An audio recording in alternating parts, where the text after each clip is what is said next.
welcome all. Welcome the writers, the organizers, the interpreters. There are many interpreters tonight. I figured before I started a conversation, because I want this to be a conversation. There's just too many of us for us to have a Q&A, but we will have some questions and answers at the very end. But I did want to sort of set, if I could, the mood of the evening, and by a little anecdote. Right after 9/11, it was a few months after 9/11, New York City had become entirely empty, of course, there were no tourists. And there was a fundraiser, and at the fundraiser I was invited with a few other writers, and someone came out and said, after 9/11, the historians will be very busy, the sociologists will also be very busy, are already busy, the political scientists are obviously extremely busy writing about 9/11 and what made it happen and what are the consequences, etc. And then I was asked, as all the writers were asked, I was the last one to be asked the question, what do you think, how do you think literature will respond to 9/11? And everybody gave an answer, and yes, it's part of it. And I said something which is typical of me, which was very nasty. I said, there's not going to be any response for quite a while. Actually, the response is numbness. There's nothing going to happen. Now, I was, of course, in a sense wrong, because every conceivable writer writing today in America made stock out of 9/11. Everybody wrote something that had, if you wrote about New York, you had to have 9/11. But the reason why I bring this episode is that every single person who has written a book and who is from Europe today, here, they all come with a sense of a dark specter. Something is looming over, and it's coming from the past. It's not necessarily something present. And I'm not so sure I understand, because there are many questions that come to mind. For example, many people have written in one way or another about concentration camps, which basically spell extinction. There have been talk of the Armenian massacre, which is also about extinction. People write about houses and little towns that rise and disappear, which also spells extinction. And so here we are, you know, so many decades after World War II, particularly after W.G. Sebald has written beautifully about World War II, and very poignantly, not about World War II, but about the consequences of World War II. And here we are, every single author is writing in one way, either about World War II or about the inheritance of World War II. And so I'm trying to make sense of all this.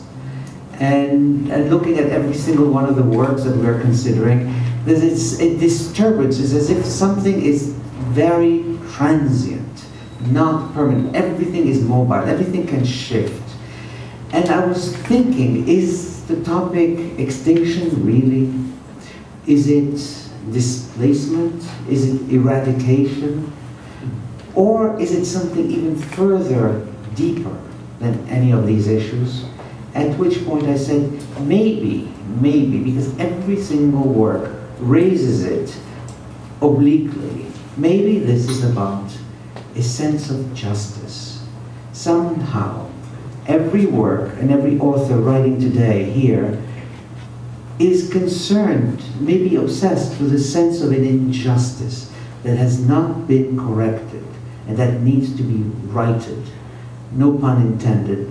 Maybe this is why people write, in order to seek to redress something. Not necessarily something specific. It's like a bruise. It's so big that you don't even know where it started. So I will turn to one of our writers and begin maybe the conversation with Radka. Hi.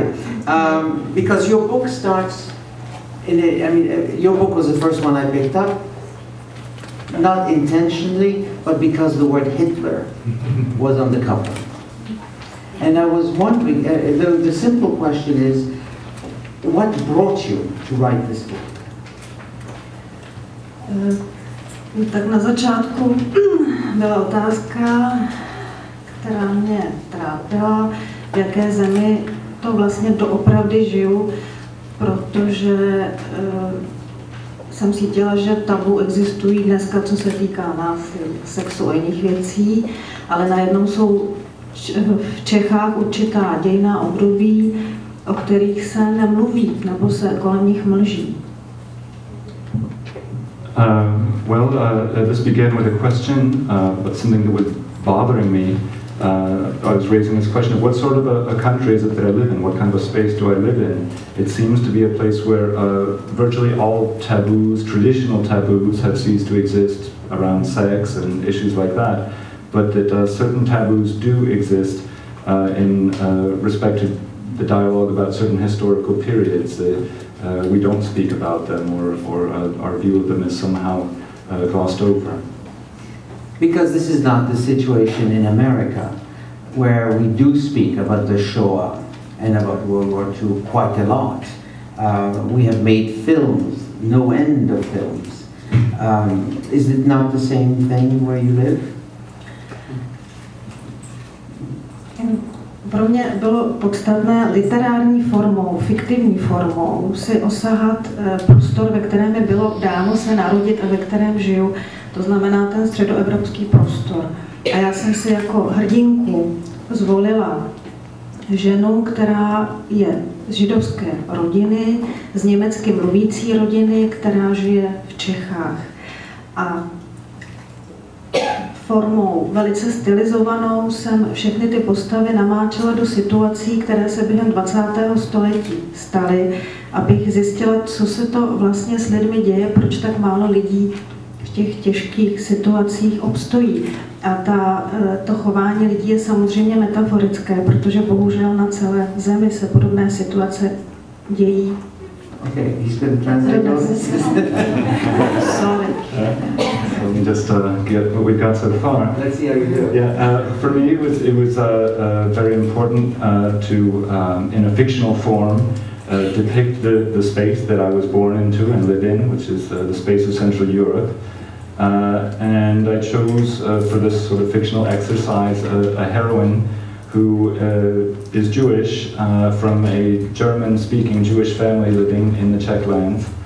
And I wanted to present through her story in a deliberately stylized manner certain key events in the 20th century, and to explore the question of why it is that it seems that so few people in the space that I inhabit came through these difficult times with their dignity intact. Their dignity intact?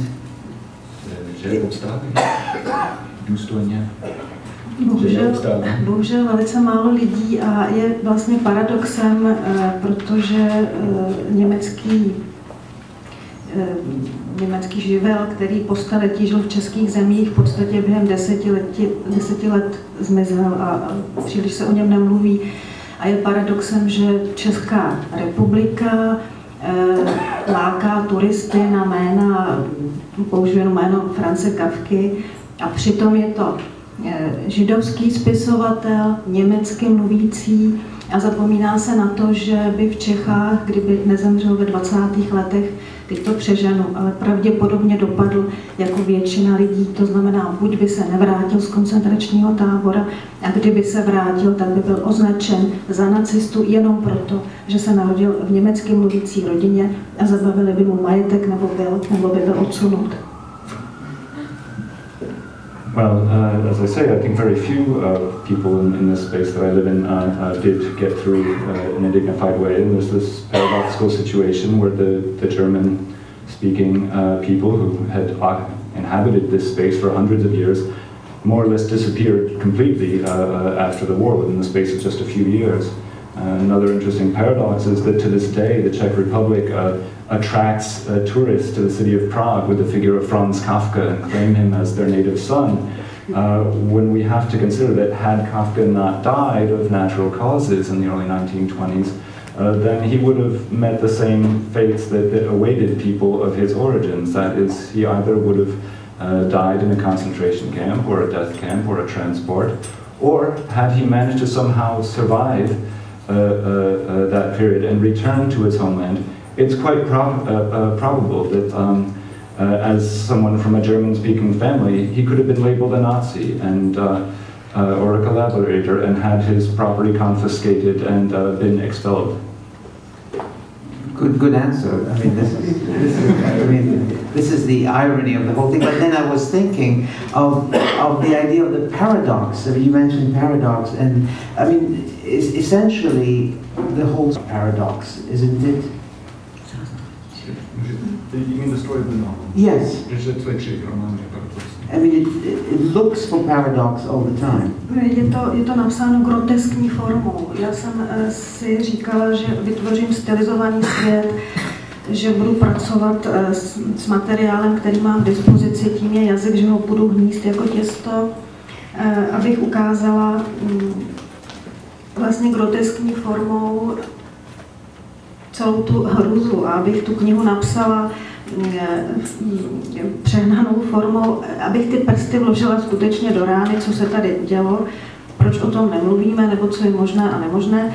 A říkala jsem si, že tuto knihu napíšu, aby to byla zaseklá rybí kost v krku a ne moučník po večeři, protože stejně jako ta hrdinka té knihy, kterou sleduju celý život, tak pravděpodobně my všichni máme taky jenom jeden život. A jestliže nám někdo znemožní žít svůj život, tak já to považuji za jeden z největších zločinů.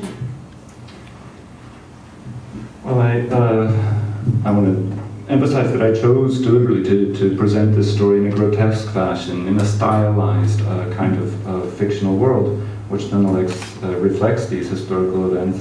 And I chose as my material language, which I manipulate like dough, and to show these things in a grotesque form, to show in this grotesque form the horror of this period.